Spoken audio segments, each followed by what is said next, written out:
Welcome back, everyone. Our next guest is a lawyer, entrepreneur, social activist, poet, founder and CEO of Chocolate City Entertainment Group. He was also the judge on Nigerian Idol show and was known for his brutally honest opinions. He has been active in ensuring that the people from his state, Kaduna State, vote the right person into power by co-organizing the first debate between the candidates running for governor. Mr. Audu Maikori, welcome to the show. Hi, it's a pleasure to be on the show. Thank you. Thank you. So how was the debate today? It was quite interesting. It was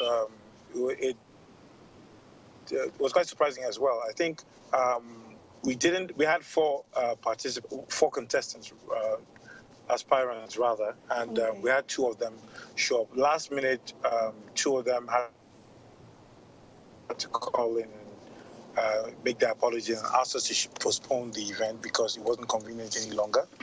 But we already had secured two of them, so we decided to go ahead anyway because people were quite anxious to kind of hear from their would-be governors, So we went ahead, and it was nice because we had a lot of interesting feedback from not just the participants themselves, but even from the electorate, the young people asking questions ranging from education to economic policies and etc. So it was quite interesting. It was. Okay, so who were the participants that made themselves available? The candidate from the APGA and the Labour Party as well. The contestant from APC couldn't, as of yesterday, was struggling to kind of accommodate in their program. And the same thing with the PDP candidate. They wanted us to shift it to next week. But because we had already kind of agreed on that date prior to that, it was impossible to move it. So those were the two contestants we had. Okay, so do you think this debate is going to affect the way people vote in Kaduna State? I think it will. We had a massive TV and radio coverage as well. We had a live feed from Liberty radio station. AIT was there, a couple of other prominent TV stations. And I think it was just interesting to kind of hear what these other people have to offer as well. Because, of course, for the two other contestants who are fielded by two of the biggest parties in Nigeria, they are not unknowns, so to speak. They're not unknown quantities per se. But with these guys, we were able to kind of really hear their views on a variety of issues that probably most people hadn't heard. Because what you find is that the space in politics in Nigeria is probably relegated to just those big rallies where people talk to the audience. But having that feedback and that interaction definitely made a difference. Okay, so I want to talk about the entertainment industry now. You've been in the industry for about 10 years now, is that correct? Yes, that's correct. Okay, so what do you think is the reason for entertainers going into politics? Because we saw a large amount of entertainers this period going into politics. Well, would you say it's a large amount?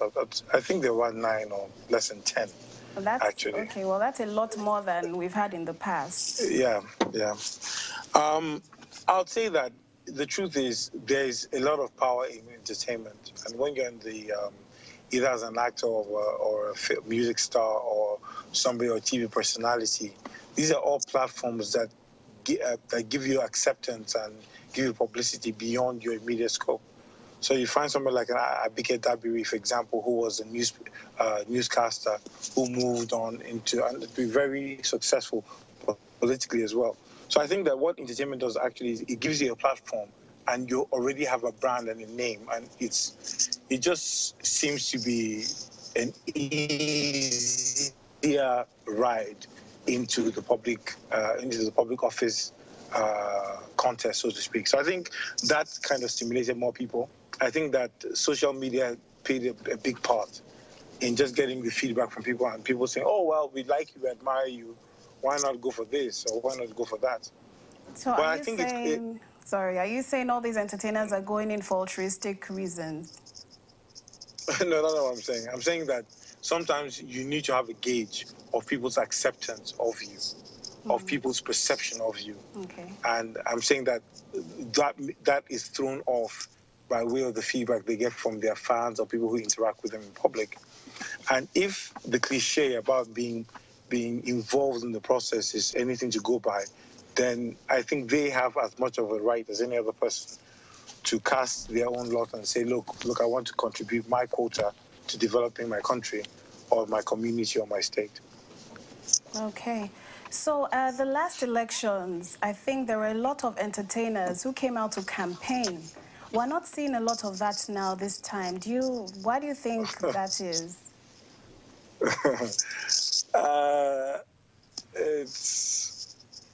I think that the electorate do not really. It's a very delicate balance. You know, it's on one part you're an entertainer, and people kind of look up to you for a certain type of communication, and then you now switch and say, okay, go vote for this person. And largely, I would say that the public seems to consider this a paid service. Yes. So yes. They do not think there's any credibility in you saying, oh, vote for this guy or vote for that guy, because they're like, oh, well, you're just a piper and you're being paid to sing a particular tune, you know. So I think that was it. I think some people got burnt. A couple of the musicians also got quite involved, and the results were dismal at best. So I think they just kind of thought, look, you know, let's be neutral. And if we're going to do anything, then just pay us for the service. We'll do our bit and get out of there. So I think that is what is happening. Has this present government implemented any policy that has helped the entertainment industry? Yes, I think so. I think probably this administration more than others in the past. And that could be for a variety of reasons. But I think that they've also recognized that the entertainment sector is the second largest, fastest growing sector of the economy. And therefore, there have been several interventions that have added to not just financing, but even the quality and the capacity for the young people to be able to create. So there are several of them that I'm aware of. I'm sure there are probably one or two others I'm not. But yes, I think to a large extent they have more than any other any other administration till date. Okay.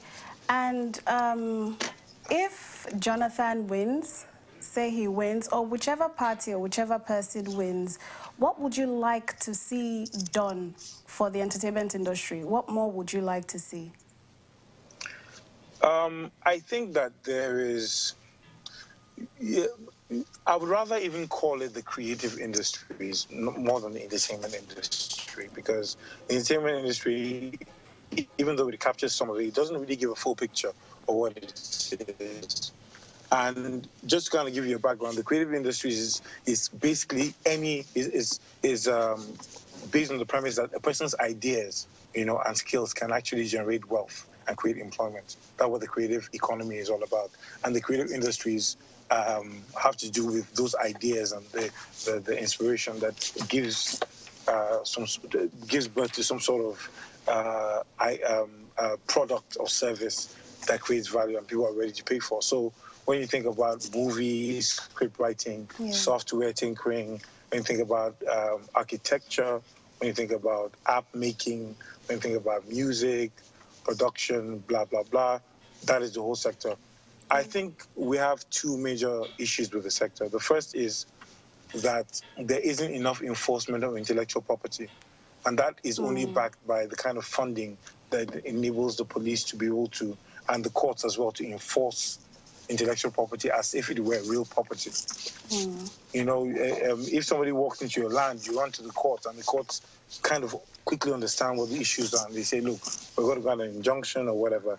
But when it comes to intellectual property, there's a bit of, shall I say, lack of knowledge generally about what that sector pertains to. So I think that there needs to be a lot of education. I think that people need to begin to look at intellectual property as valuable as real property. The second thing I think is infrastructure around the industry. We're having a conversation about this sometime last year, and I was saying, look, what Nigeria does need is TINAPA, but it needs like 4 or 5 TINAPAs built around the country, because you need a place where you can shoot properly. You need quality studios. You need to be able to record. And even if you have students who are studying these crafts, where do they practice? For example, if you go to Los Angeles and you're probably in the School of Audio Engineering, you actually get to intern in Hollywood. You actually get to be part of that and to learn on the job. So we do need that. That is very, very crucial. And I'd say that the last thing that we probably need is easier access to finance. Right. So that people can access funds, and to be able to kind of produce the kind of content that will drive more jobs and much more creativity. Right. Thank you very much, Mr. Audu Maikori. Thank you for joining us today. Thank you very much as well. Okay, please stick around, guest. We have a great show lined up for you. We'll be back after this break.